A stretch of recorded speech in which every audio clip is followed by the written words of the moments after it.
इशिका राय हैं। आज हम एक इंटरव्यू लेने आए हैं एग्रीकल्चर डाइवर्सिटी के बारे में, लिवलीहुड के बारे में और क्लाइमेट के बारे में। बाकी रहेगा एक्स्ट्रा बेस्ड क्वेश्चन। तो शुरू करते हैं आज का इंटरव्यू। मेरा नाम रोहिणी तिर्की है। मेरा आपसे पहला प्रश्न है कि आप कौन सा लैंग्वेज में सुनना चाहेंगे, बांग्ला, इंग्लिश, हिंदी? आप क्वेश्चन जितना करेंगे हम मतलब उत्तर बांग्ला में। তুমি এখানে কত বছর ধরে আছো? 75 আপনার জন্ম কি এখানেই হয়েছে কি না? আমার জন্ম হচ্ছে ইন্ডিয়ায়, হচ্ছে হস্তিনাপুর, অনপুর সৃষ্টি। আপনি কি করেন? আমি একজন হাউসওয়াইফ। হাউসওয়াইফ। এমনি কোনো সাইড বিজনেস, কারেন্ট ইনকামের জন্য কিছু? না, তেমন কিছু নেই। গরু আছে, হাঁস, মুরগি আছে। তো আমার প্রথম প্রশ্ন আপনার কাছে এটা যে আমাদের এখানে যে মূল্য খাবার বলে যেটাকে, যেই ভাত, সেটা এখন এখানে কেন করা হয় না? আগে তো করা হতো শুনেছি আমি, যেটা এনশিয়াল পিরিয়ডে যেটা করা হতো, সেটা এখন কেন করা হয় না? আগে তো পুরো ধানই ছিল, তখন লোকে ধান লাগাতো পুরো, বলতে গেলে জমিতে কোনো সবজি বা কিছু তেমন হতো না, পুরো ধানটাই চাষ হতো। পরে ধীরে ধীরে সুপারি গাছ টাছ লাগানো হয়েছে, কিন্তু সেটা হচ্ছে অবস্থার উপর নির্ভর করে, কারণ পরে ধানটা তেমন হতো না, কম হয়ে গেছিল, উর্বরতা শক্তি কম ছিল। তখন মাটির যে উর্বরতা শক্তিটা থাকে সেটা ধীরে ধীরে কম হয়ে গেছে। তারপরে ধানটা বাদ দিয়ে এখন সুপারি গাছ, নারকেল গাছ এসব লাগানো, যাতে যদি পয়সা হয়, মানুষের ব্যবসা বাণিজ্যটাও ভালো চলতে পারে, খাওয়াটাও ভালো চলতে পারে। সেই তো আগে যখন ধান হতো তখন তো জমিতে ধান, তিল, ডাল সবই হতো। এখন হয় না, কারণ এখন লাগানোর সেরকম বিধি ব্যবস্থাও নেই। জমির যে উর্বরতা শক্তি সেটাও কমে গেছে, যার জন্য সেগুলো লাগাতে পারে না। এই সুপারি গাছটা, নারকেল গাছটা লাগানো হচ্ছে এখন, যেগুলোর খাদ্য পাওয়া যেত পরে যতটুকু, এখন আর সেটুকুও পাওয়া যাচ্ছে না। ধীরে ধীরে এটাও হয়তো আর থাকবে না। পরে হয়তো কোনো এই উর্বরতা শক্তির উপরে নির্ভর করেই আরও কিছু লাগানোর, মাটিতে যেমন শক্তি আছে তেমন কী হয় সেইভাবে কিছু লাগাতে পারে। তো বর্তমানে তো এখন এটাই আছে। আগে লাগানো হতো ধান, তিল, আমরা দেখেছি, করেছি সেগুলো, ধান, তিল, তারপরে শস্য, এগুলো তো হতো। তো আপনি কি বলতে পারবেন যে কত বিঘে জমি থেকে কয় বস্তা ধান আসতো? হ্যাঁ, তখন 5 একর জমিতে, 15 বিঘে জমিতে 200 মণ ধান হতো। 200 মণ ধানে 1 মণে 40 ছিল। তো 200 মণ ধান হতো, এক একটা 200, 250 এরকম ধান হতো। 250 মণ, 200 মণ ধান হতো এক একটা জমি। তো আমার নেক্সট প্রশ্ন হচ্ছে এটা যে আগে তো সবজি করার পদ্ধতিটা আলাদা ছিল, আর এখন তো অনেকটাই আলাদা। এখন মেশিন ইউজ করা হয়, অনেক পেস্টিসাইডসও ইউজ করা হয়, আগে যেটা করা হতো না। তো তার ব্যাপারে যদি কিছু বলতে চান, আগেরটা বেশি ভালো ছিল কি এখনেরটা বেশি ভালো? না, এখন একটা ভালো বলতে গেলে অল্প সময়ে জিনিসটা হয়ে যায়, তাড়াতাড়ি হয়ে যায়, অল্প সময়ের ভিতরে যতটুকু পারা যায় তাড়াতাড়ি করা, অল্প সময় তাড়াতাড়ি জিনিসটা করে কিছু লাগানো ভালো। কিন্তু আগে তো সব ছিল না, আগে তো ছিল নাঙল দিয়ে চাষ করতো, গরু দিয়ে চাষ করাতো। তো গরু দিয়ে চাষ করানোর জন্য লং টাইম লাগে। তো সেই লং টাইমের থেকে এখন শর্ট টাইম এসে গেছে। সায়েন্স যত আগে যাচ্ছে ততই পদ্ধতি পাল্টে যাচ্ছে না, চেঞ্জ হচ্ছে। সেটার জন্য কি আপনাদের জীবনে কোনো এফেক্ট কিছু পড়েছে, এফেক্ট বা কিছু, মানে কোনো একটা বদলাव চলে এসেছে বা কোনো একটা রিয়াকশন হয়েছে আপনাদের জীবনে? হ্যাঁ, সে তো অবশ্যই, সব জিনিসে। যেমন এখন তো এই যত ধরনের তোমার ফোন টোন চলে, কি বলে ওকে, মোবাইল ফোন চলছে। স্মার্টফোন। হ্যাঁ, ওর জন্য গাছের ফল অনেক কম হয়ে গেছে। আগে তো ওসব কিছু ছিল না, আগে তো কোনো ব্যাপারই ছিল না। আর জমিতে এখন যেমন দেওয়া হয়, খাদ দেওয়া হয়, আগে তো সব দিতে হতো না, কারণ মাটির যে ক্ষমতা অনেক বেশি ছিল, ওতে যে কোনো জিনিস লাগালে হতো, কিন্তু এখন তো হয় না। এখন তো সব দিতে হচ্ছে আমাদের, যে জৈব সারটা তো খুব কমই পাওয়া যায়, কম তৈরি করা হয়, কিন্তু এখন যেটা পাওয়া যাচ্ছে সেটা তো দেওয়া হচ্ছে। তো ওর জন্য তো জমির কমে যাচ্ছে আরো। মানে আপনি কি যত বলতে চাচ্ছেন যে এই ফার্টিলাইজার ইউজ করার জন্য আমাদের মাটিতে অনেক বেশি ক্ষতি হচ্ছে, ক্ষতি হচ্ছে, হ্যাঁ ক্ষতি হচ্ছে তো। যখন আমরা ফার্টিলাইজার ইউজ করছি তখন আমাদের হচ্ছে, আর তারপরে আবার ওটা না দিলে আর আর ফসল হচ্ছে না। তারপরেও কথা আছে, যেটা এখন দিচ্ছি সেই পরিমাণটা বাড়াতে হচ্ছে। যে খাদ্যটা আমরা এখন দিচ্ছি না জমিতে, তার থেকে বেশি দেওয়া যাচ্ছে পরে। এই করে করে তো জমির উর্বরতা শক্তি একদম কম হয়ে গেছে।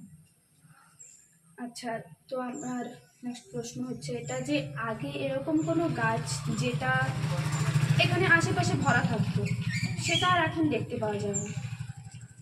মেন তো ছিল যেরকম আগে আমরা যে আমাদের খাদ্যের জন্য যেগুলো লাগাতাম, যেমন ডাল, তিল, এগুলো এখন লাগালে হয় না। তো সেইগুলো থাকে, যেরকম ধানটা লাগালেও তার ওই যে খড়টা থাকে, সেই খড়টা তো আমরা গরুর জন্য রেখে দিতাম, সেটাও আমাদের হচ্ছে না।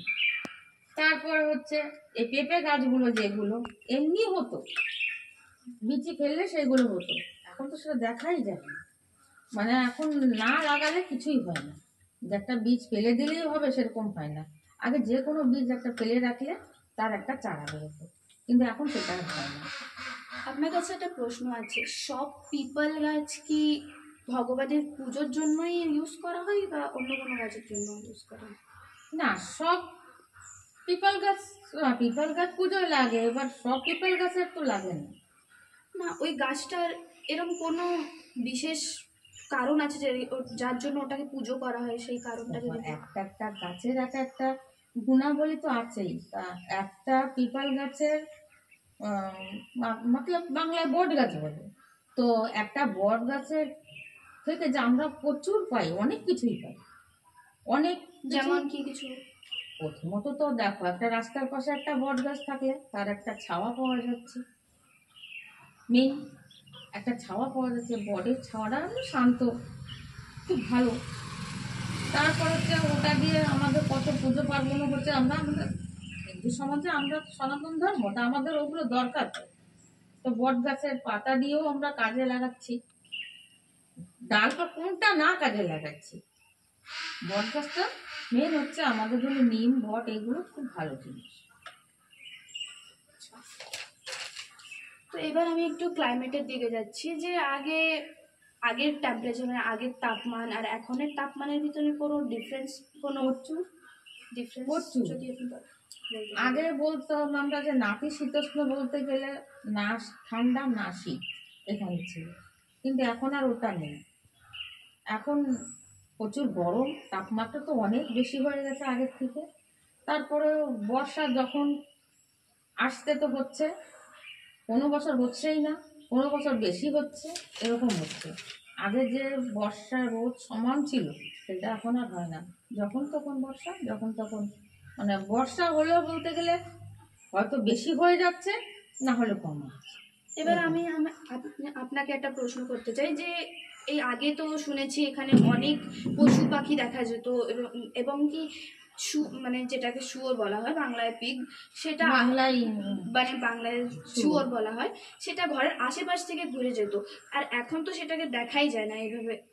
তো সেটা হ্যাঁ, কি তো কারণ? ওটা হতে পারে, ওটা তো ছিলই, কারণ আগে দেখো জঙ্গল ভরা ছিল, পুরো বড় বড় গাছপালা ছিল চারি সাইডে, সেটেলমেন্ট যে জমি এরিয়া খুব কম ছিল। এবার ওদের তো খাদ্যের দরকার ছিল, তো ধান লাগানো হতো, ওরা ধান খেতে বা সবজি খেতে প্রচুর ছিল, ওগুলো খেতে সব আসতো। কিন্তু এখন ওরা সেই আমাদের সে কাটতে কাটতে জঙ্গলটা কেটে কেটে এখন অনেক দূরে চলে গেছে, তো ওদের এখন আসা সম্ভব হয় না। তারপরে লোকে তো এমনি ধর ফসল খেতে আসলে মারবে, মারবে কিনা, তো ওর জন্য ওরা এখন সেগুলো আর এখন কাছে তো দেখাই যায় না। আগে হামেশা দেখা যেত ওগুলো, কিন্তু এখন দেখা যায় না।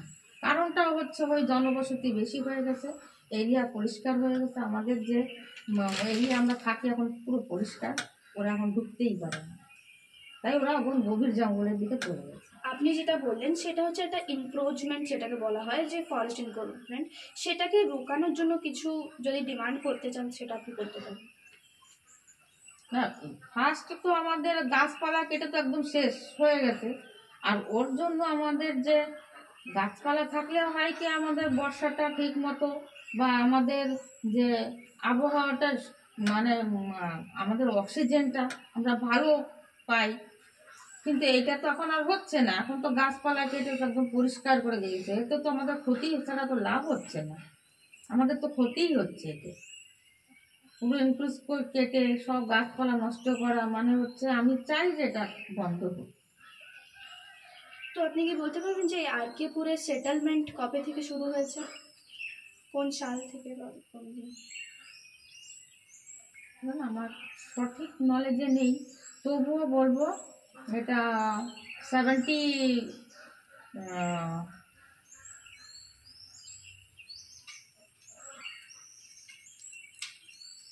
আগেই তো, 69 68 হবে এরকম।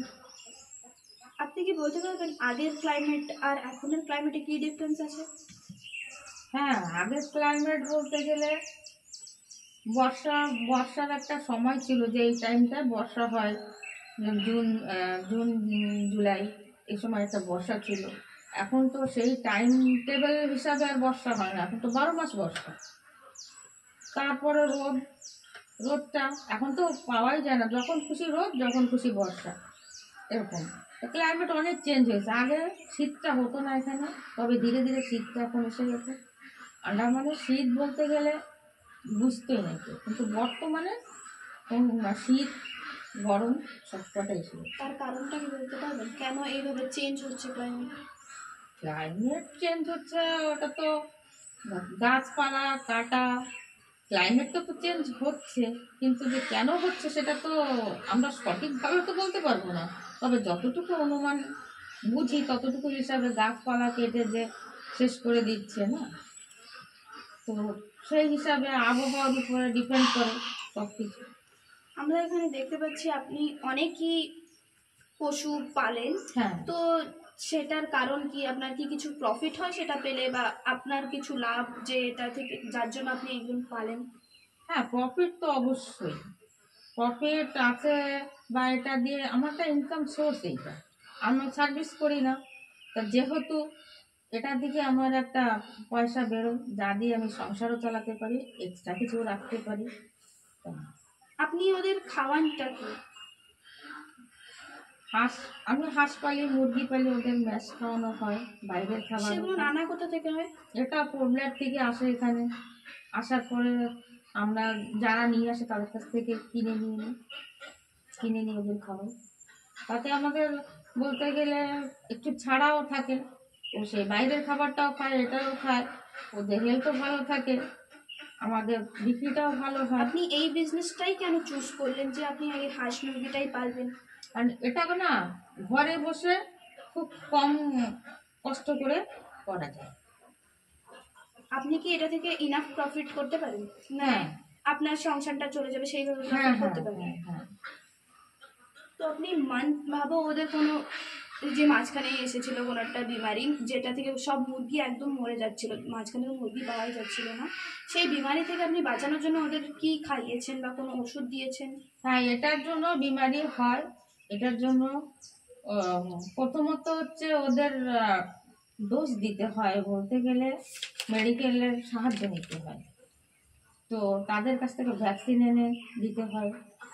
তো ভ্যাকসিন দেওয়াটাই বড় না, তারপরে সব তাদের দেখাশোনা করা, পয় পরিষ্কার রাখা, এটাও উপর ডিপেন্ড করে ওদের রোগ মানে কম বেশির উপরে।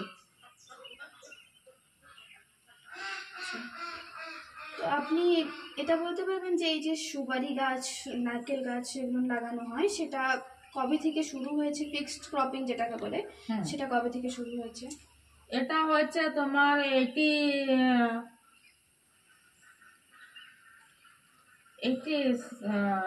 89-এর পরে। 89-এর পরে সুপারি গাছ সবাই আস্তে আস্তে ধীরে ধীরে একজন করে করে লাগাতে লাগাতে এখন সবার সুপারি গাছ না পেয়ে যাচ্ছে। ঠিক আছে, thank you for the interview.